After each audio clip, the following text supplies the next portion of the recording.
ये जी लगा खाली तनी ध्यान देना, जूम वगैरह इन्हें उन्हें कटता उठता करने के लिए जनाता नहीं है, हाँ जनाता है, ये सब ध्यान देना बस। आज हम लोग क्या चलेंगे ना, ज्यामिति यानी जियोमेट्री। जियोमेट्री ज्यामिति ज्यामिति इसका अभी 5-6 दिन चलेगा खाली इसका एकदम, इसके बारे में इंट्रोडक्शन। इंट्रोडक्शन जब क्लियर हो जाएगा तब ऑटोमेटिक है कि आपको फिर एक्सरसाइज समझ में आने लगेगा। 6 से 7 दिन में इत्मीनान हो जाओ।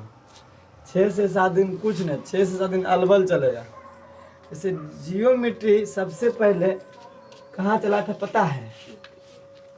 यूनान देश में, जहाँ ग्रीक भाषा का प्रचलन था। जैसे भारत में इंग्लिश भाषा, हिंदी भाषा, संस्कृत भाषा, उर्दू भाषा, फारसी, तेलुगु, बंगाली, भोजपुरी, ढेर सारी भाषा भारत में चलता है, नहीं चलता है। उसी तरह से जैसे जियोमेट्री सबसे पहले कहाँ? यूनान देश में ग्रीक भाषा में चला। कौन भाषा में? ग्रीक भाषा, जिसका अर्थ होता था जियो। जियो का मतलब भूमि, मेट्रन, मेट्रन मीन्स माप, अर्थात भूमि की माप को ज्यामिति कहते हैं। कौन भाषा में? ग्रीक भाषा में। आज जितना भी भाषा है सब संस्कृत भाषा से निकला। सब कौन भाषा से निकला? संस्कृत भाषा से। पहले संस्कृत भाषा चलता था, क्योंकि ग्रीक भाषा से पहले भी कौन भाषा था? संस्कृत। यहाँ बोला गया संस्कृत के 2 मूल शब्द है। जया, जया का मतलब होता है संस्कृत में पृथ्वी, अमिति का मतलब तो मापे होता है। तो संस्कृत भाषा के अनुसार क्या हुआ? पृथ्वी की माप को ज्यामिति। यहाँ तक तो दिक्कत नहीं होना चाहिए किसी को। यानी जियोमेट्री कौन भाषा से हुआ? ग्रीक भाषा। कहाँ ग्रीक भाषा था? यूनान। तो समझ में, यूनान देश में कौन भाषा जी? ग्रीक भाषा है ना। ग्रीक भाषा में जियो का मतलब भूमि, मेटन मतलब माप, मतलब भूमि की माप को ज्यामिति कहते हैं। याद हो गया? अब इससे भी पहले भाषा संस्कृत था। सबसे पहले संस्कृत भाषा का प्रचलन था। संस्कृत के 2 मूल शब्द है, जया और मिति। जया का मतलब पृथ्वी, मिति का मतलब माप, अर्थात पृथ्वी की माप को ज्यामिति कहते हैं, है ना। हाँ, नोट हो गया नहीं? अब आगे आइए।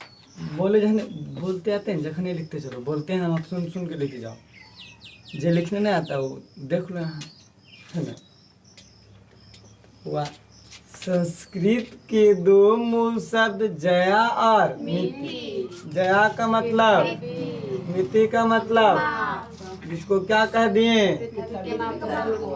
पृथ्वी की माप को ज्यामिति कहते हैं। अब अगला आया आधुनिक युग, मतलब अभी के युग, है न। आधुनिक युग के गणितज्ञों के अनुसार जया का मतलब क्या हो गया ना? कोण। अमिति का मतलब माप। इसको लिख लीजिए, उसके बाद समझाते हैं, है ना। इसको लिख लो पहले। तो जया का मतलब क्या ननू? अमिति का मतलब माप। अर्थात आधुनिक युग के गणितज्ञों के द्वारा परिभाषा दिया गया कोणों के माप को ज्यामिति कहते हैं। लेकिन इतना ही में ज्यामिति सीमित नहीं था। इसके बाद हम लोग को आगे चल करके बिंदु, रेखा, त्रिभुज, चतुर्भुज पढ़ना पड़ा। तो सही परिभाषा उस समय नहीं था। तो अब आया ज्यामिति का अर्थपूर्ण परिभाषा, उसमें कोई गड़बड़ी नहीं। जैसे ग्रीक भाषा वाला बोल दिए भूमि के माप को ज्यामिति कहते हैं, है ना। संस्कृत बोल दिया पृथ्वी के माप को ज्यामिति कहते हैं। आधुनिक युग के गणितज्ञ बोल दिए कोणों के माप को ज्यामिति कहते हैं। गड़बड़ हो गया। एकदम सही परिभाषा जो है, आगे चल करके हमको सब चीज पढ़ना पड़ा, बिंदु, रेखा, रेखाखंड, अरबल, है ना। तो उसमें ज्यामिति का अर्थपूर्ण परिभाषा, जिसमें कोई गड़बड़ी नहीं, अब सब एकदम सही मान लिया इसी को। इसमें क्या बोला गया कि गणित के वैसा भाग जिसमें बिंदु, रेखा, समतल, त्रिभुज, चतुर्भुज, पंचभुज, षष्ठभुज, सप्तभुज, अष्टभुज, कुछ हो बोल सकते हैं, इत्यादि ज्यामितीय आकृति का अध्ययन किया जाता है उसे ज्यामिति कहते हैं। यानी गणित का वैसा भाग जिसमें त्रिभुज, बिंदु, रेखा, त्रिभुज, चतुर्भुज, पंचभुज, षटभुज, सतभुज, अष्टभुज इत्यादि ज्यामितीय आकृतियों का अध्ययन किया जाता है उसे क्या कहते हैं? ज्यामिति कहते हैं। यहाँ तक कोई दिक्कत? मुख्य परिभाषा यही रहा। ज्यामिति का अर्थपूर्ण परिभाषा आपसे पूछेगा क्या पढ़ रहे हैं जी, बोलेगा ज्यामिति। ज्यामिति केकरा का है? भूमि की माप को ज्यामिति कहते हैं, तो गलत है। कभी पृथ्वी के माप को ज्यामिति कहते हैं, भी गलत। कभी कोनों के माप के ज्यामिति कहते हैं, भी गलत। अब सुन, सही परिभाषा आप सुन, है ना? 3 बार गलती बतैलिए ना, अब सही सुन। तो की बोलूं? गणित का वैसा भाग जिसमें बिंदु, रेखा, त्रिभुज, समतल भी बोल सकते हैं, बिंदु, रेखा, समतल, त्रिभुज, चतुर्भुज, पंचभुज इत्यादि ज्यामितीय आकृतियों का अध्ययन किया जाता है उसे हम ज्यामिति कहते हैं। हाँ अब ठीक हो ना, सब कह देगा सही है। हाँ पूरा ना होगा, जे होगा छोड़ना, सही है लिखल है, पूरा ना होगा इन्होंने बोला।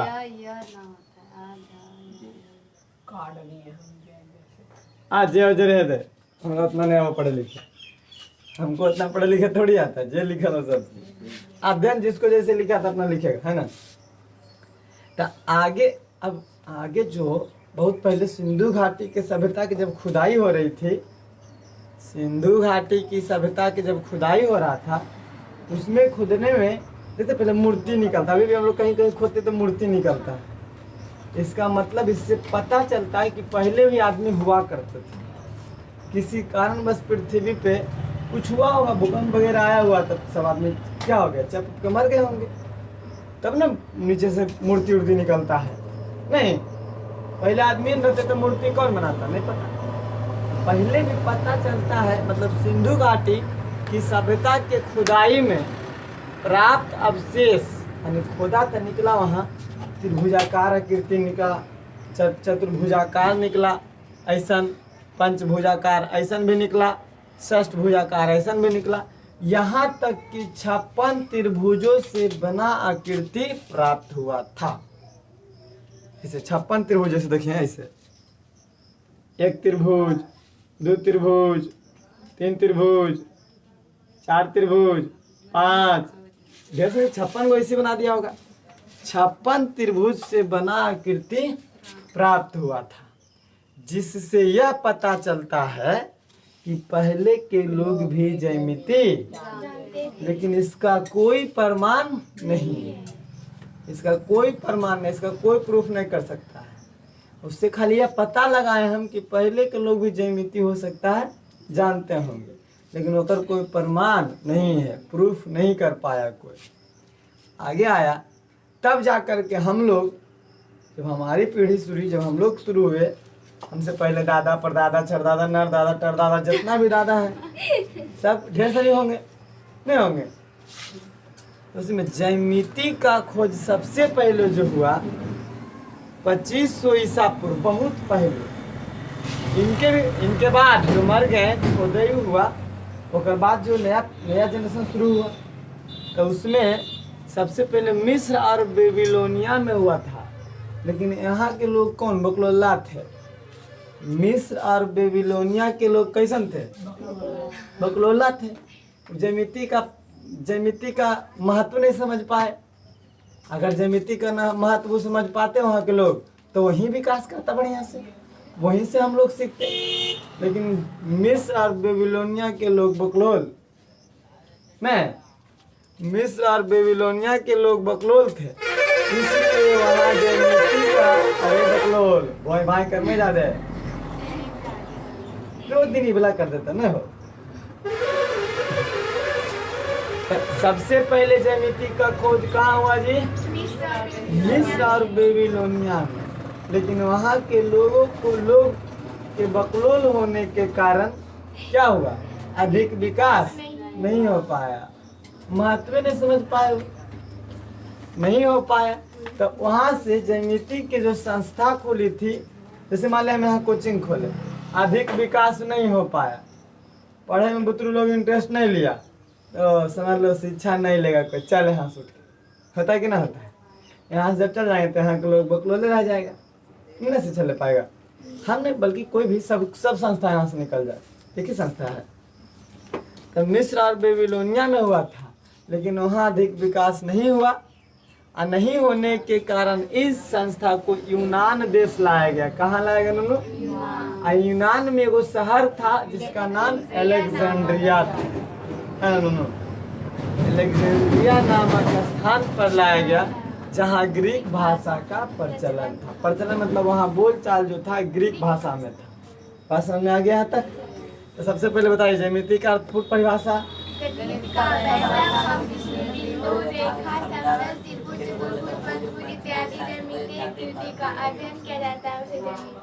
बहुत अच्छा। और बहुत पहले के लोग भी ज्यामिति जानते थे। इसका पता कहाँ से चला? सिंधु घाटी सभ्यता की खुदाई से, लेकिन इसकी कोई प्रमाण नहीं मिला। उसके बाद सबसे पहले हम लोग कहाँ ज्यामिति का खोज हुआ? मिस्र और बेबीलोनिया में। लेकिन वहाँ कौन लोग थे? बुद्धि नहीं था, ज्यामिति के महत्व नहीं समझे, नहीं ना हो, बकलोल लोग थे, इसलिए वहाँ अधिक विकास नहीं हो पाया। तब जाकर के इस संस्था को कहाँ लाया गया? यूनान देश। जैसे भारत एक देश है वैसे ही यूनान एक देश है। यूनान लाया गया जहाँ की ग्रीक भाषा का यूनान में कहाँ लाया गया? अलेक्जेंड्रिया नामक स्थान पर। बात समझ में आ गया होगा? यहाँ तक नोट कर लिए होंगे। अब आगे चलते हैं। अब चौथा नंबर पॉइंट में आया। तीसरा नंबर तक ज्यामिति का खोज तो हो गया मिस्र और बेबीलोनिया में। वहाँ के लोग लोला थे तो पते है। इसको पहले एकदम इत्मीनान से नोट कीजिए तो क्लियर आप लगा घुमला नहीं लगा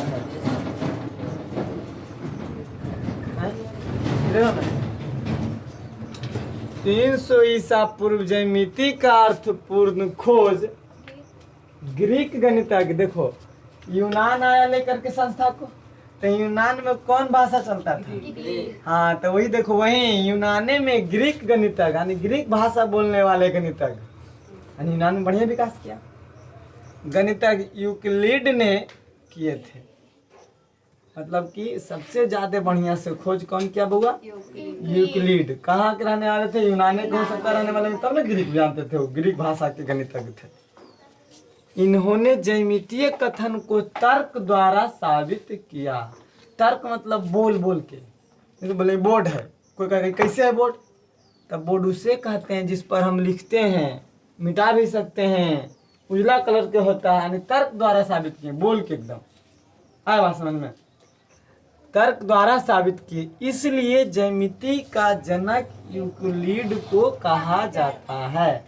यानी ज्यामिति के पिता यूक्लिड को कहा जाता है। कोई पूछेगा ज्यामिति पढ़ाने हैं? हाँ, ज्यामिति केकरा कहता है? गणित का वैसा भाग बिंदु, रेखा, समतल, त्रिभुज, चतुर्भुज, पंचभुज इत्यादि ज्यामितीय आकृतियों का अध्ययन किया जाता है उसे ज्यामिति। ज्यामिति के पिता कौन है या जनक कौन है? यूक्लिड। ज्यामिति के जनक कौन? यूक्लिड। यूक्लिड ने ज्यामितीय कथन को 13 खंडों में बांटे थे। कई खंड में दोनों? यह 13 खंड जिस पुस्तक में संकलित किया गया यानी जमा किया गया, लिख लिख के 13 पुस्तक में जमा के 13 खंड में, उस पुस्तक का नाम कुछ रखा गया नूनू? डायलिमेंट्स रखा गया। कहा जाता है 12 खंड यूक्लिड के शिष्य लिखे थे। कौन लिखे थे नूनू? शिष्य। यानी यूक्लिड बोलते गए, जैसे हम बोलते जाएंगे, लिखेंगे नहीं, खाली बोलेंगे लिखो जी यूक्लिड के शिष्य, तो बोलेंगे आप सुन के लिखिएगा। तो यूक्लिड बोलते गए और उनके शिष्य सुन करके लिखते गए। लेकिन 13वां खंड थोड़ा भारी था, बोलते डेल्टा लिखो, तो उनके से डेल्टा कैसे लिखा है सर? नहीं हो जाएगा। बार बार वो बोलते थे, कंफ्यूज डिस्टर्ब कर देता, कैसे लिखा था नहीं लिखा था। तो गोसाल यूक्लिड बोले ले हट रहे 12 खंड तो नहीं लिख देना बड़ी हो, 13वां तो हनी से नहीं लिखे तो ला आपने लिख ले, नहीं से होता है। डेल्टा लिखो जी, तो जो जानता है डेल्टा लिखेगा ऐसे, अधूरा 8 डेल्टा। अधूरा 8 डेल्टा, इसको डेल्टा बोलते हैं, आधा 8 डेल्टा। कमिश्नर तो डेल्टा तो ऐसे लिखाता है, नहीं शॉर्टकटवा में मैथ में ऐसे लिखाता है डेल्टा। बोले म्यू लिखो, म्यू म्यू ऐसे लिखाता है। हाँ बोले अल्फा लिखो, अल्फा, बीटा लिखो, बीटा, गामा। तो ये सब कंफ्यूज हो गया, यूक्लिड के कोची लिखा रहे हैं, हमको नहीं लिखाता है सब। तो गुस्सा गए यूक्लिड, बोला तो लोग बुढ़वा खा। तो 12 खंड कौन लिखा ना?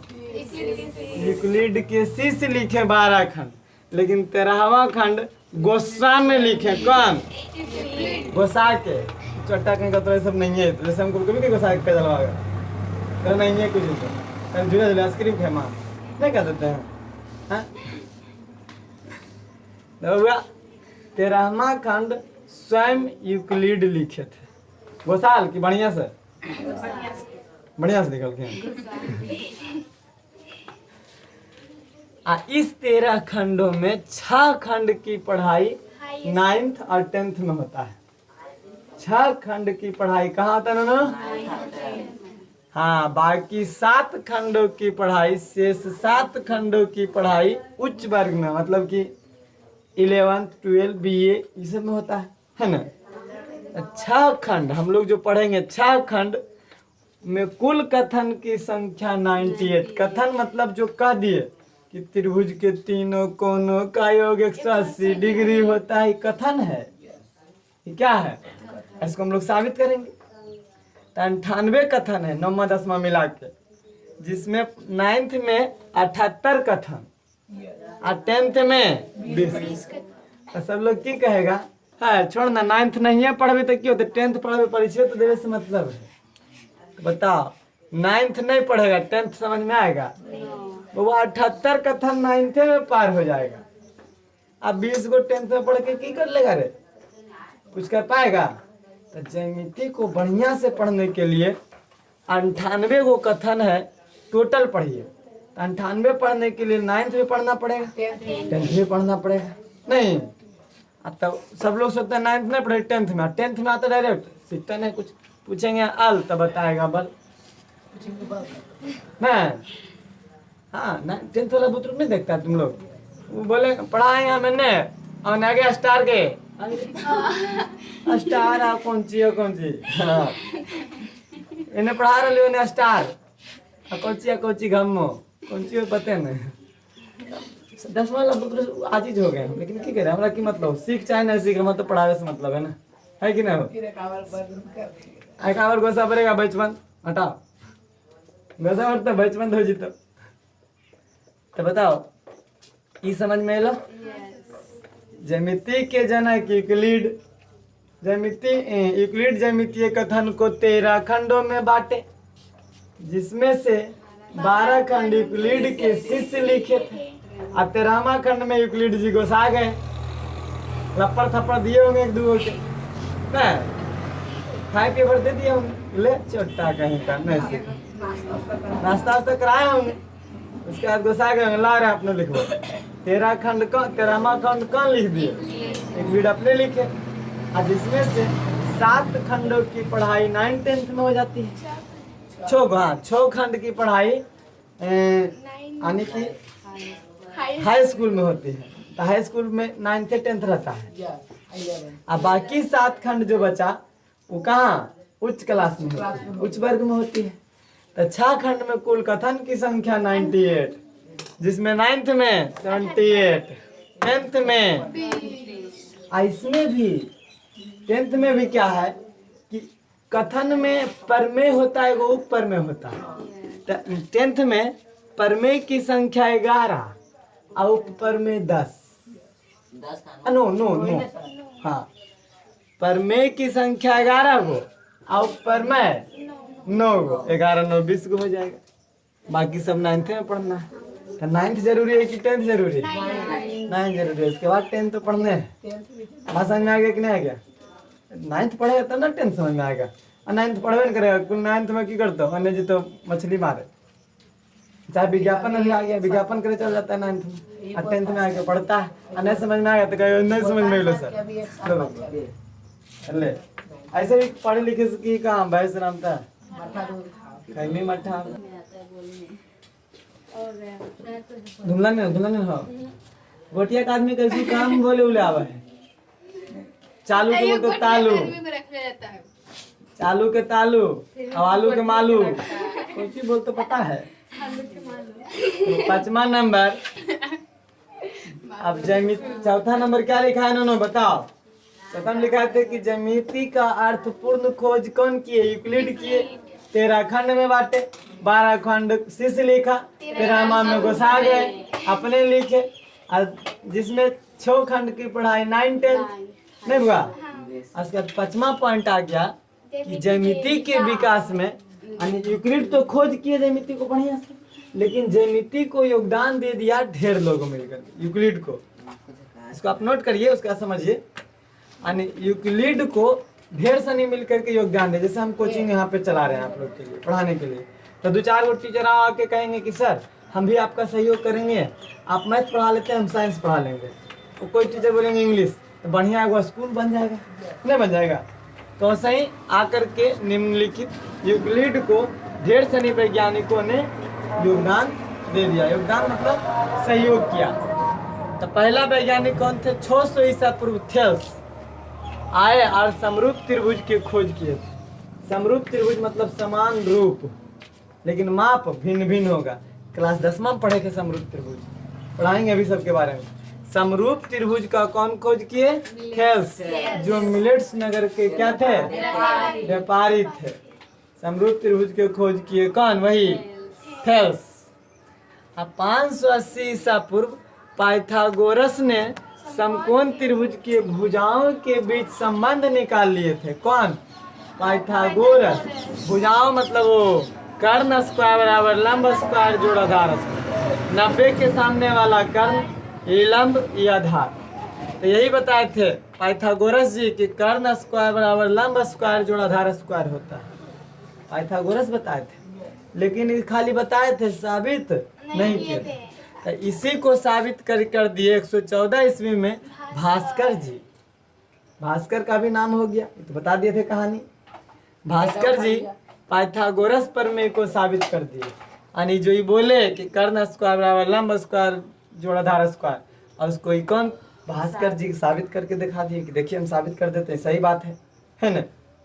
और चौथा नंबर में आता है 476 ईस्वी में भारतीय गणितज्ञ यानी हमारे कंट्री के हमारे देश के भारत के गणितज्ञ बहुत महान थे जो कि शून्य का खोज किए थे आर्यभट्ट। जीरो का खोज कौन किया था उन्होंने भारतीय गणितज्ञ आर्यभट्ट। यानी बोलेगा गणित के जनक तो बहुत पहले हो गया था लेकिन भारतीय गणितज्ञ कौन थे उन्होंने आर्यभट्ट। भारत में गणित का खोज कौन किया आर्यभट्ट जो कि शून्य के खोज किए थे। भारतीय गणित का जनक आर्यभट्ट ने। तो भारतीय गणित के जनक किसे कहते हैं आर्यभट्ट को। समद्विबाहु त्रिभुज का क्षेत्रफल तथा गोला और पिरामिड का आयतन निकाल लिए थे।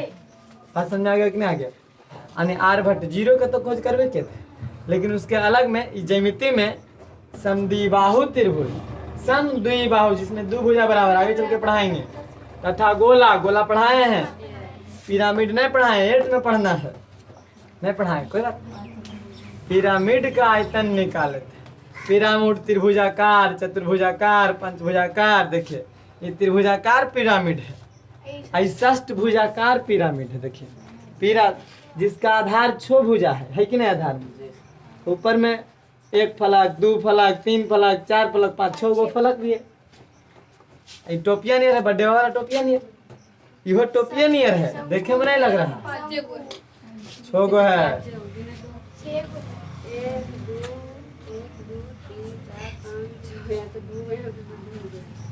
छोड़ो ये देखो ये भी टोपी है देखने में नहीं लग रहा है। इसको रख देंगे मुड़िया डालेंगे 3 त्रिभुजाकार टोपी हो जाएगा। ये रखा हुआ पिरामिड है समझ में आया कि नहीं आया। पिरामिड है नोनो यहाँ तक तो कोई दिक्कत नहीं। आगे आइए अगला चौथा बात 5वां नंबर कौन वैज्ञानिक है अभी चौथे ना आया नोनो 4 तक लिख दिए थे नोनो। 5वां 598 ईस्वी में ब्रह्मगुप्त ने चक्रीय चतुर्भुज का क्षेत्रफल निकाले थे। अब चक्रीय चतुर्भुज किसे कहते हैं जी? जिस चतुर्भुज के चारों शीर्ष वृत्त के परिधि पर होता है उसे चक्रीय चतुर्भुज कहते हैं। इसी का क्षेत्रफल कौन निकाले थे? ब्रह्मगुप्त। चक्रीय चतुर्भुज के सम्मुख कोणों का योग 180 डिग्री होता है। सम्मुख कोण यानी कोण ए का सम्मुख कोण सी, कोण डी का सम्मुख कोण हाँ, तो कोण ए जोड़ कोण सी, दोनों के जोड़ आई, दोनों के जोड़ बात समझ में आ गया होगा। छठा पॉइंट में है 800 ईसा पूर्व सुलभा ग्रंथ में ज्यामिति का वर्णन किया गया था। और सातवां पॉइंट है लास्ट, ग्रीक भाषा को अंग्रेजी भाषा में यानी जितना भी ज्यामिति चीज लिखा था सब पहले ग्रीक भाषा में लिखा था। क्यों? क्योंकि यूनान में इसका तो बढ़वे क्या था ये यूनान में, ग्रीक भाषा में। तो ग्रीक भाषा से अंग्रेजी भाषा में अंग्रेज गणितज्ञ हॉलेन स्टीफन ने रूपांतरण कर दिया, बदल दिया। उसके बाद सब भाषा में हो गया। ग्रीक से पहले कौन भाषा में हुआ? अंग्रेजी। उसके बाद हिंदी, तेलुगु, मराठी है। हाँ, पहले ग्रीक भाषा, ग्रीक के बाद अंग्रेजी, अंग्रेजी के बाद धीरे धीरे सब भाषा में रूपांतरण हो गया। तो ग्रीक भाषा को अंग्रेजी भाषा में रूपांतरण कौन कर दिए इन्होंने? हॉलेन स्टीफन। अब अगला चलेगा छठा पॉइंट। अब पांचवा पॉइंट हो गया और छठा पॉइंट चलेगा कि यूक्लिड ने ज्यामितीय कथन को 4 तरह से व्यक्त किया। यूक्लिड ने ज्यामितीय कथन को 4 तरह से व्यक्त किए थे। पहला अभिग्रहित, फिर प्रमेय, उपप्रमेय, तब निर्मेय या हिसाब। 4 तरह से किए थे। पहले पढ़ना चाहिए हम लोग को अभिग्रहित, फिर प्रमेय, फिर उपप्रमेय, तब निर्मेय, इसी को हिसाब बोलते हैं। तो पहले सब लोग हिसाबे पढ़ता है, आई तीनों के छोड़ देता है। समझ में आएगा मैथ? पहले हम लोग को अभिग्रहित, प्रमेय, उपप्रमेय 3 चीज पढ़ना चाहिए, तब हिसाब बनाना चाहिए। तब हिसाब बनेगा। नहीं, यहाँ लोग क्या करते हैं, नहीं हिसाब बनाओ, ये किया है रस मतलब नहीं, फालतू है, फालतू है नहीं। यूक्लिड बता दिए कि 4। पहले क्या पढ़ना ना? अभिग्रहित, प्रमेय, उपप्रमेय, निर्मेय। अब इसी के साथ कल चलेगा। छठा पॉइंट कल चलेगा, कोई दिक्कत नहीं ना। डिनोट कर लीजिए बाकी का कहानी अगले दिन। आज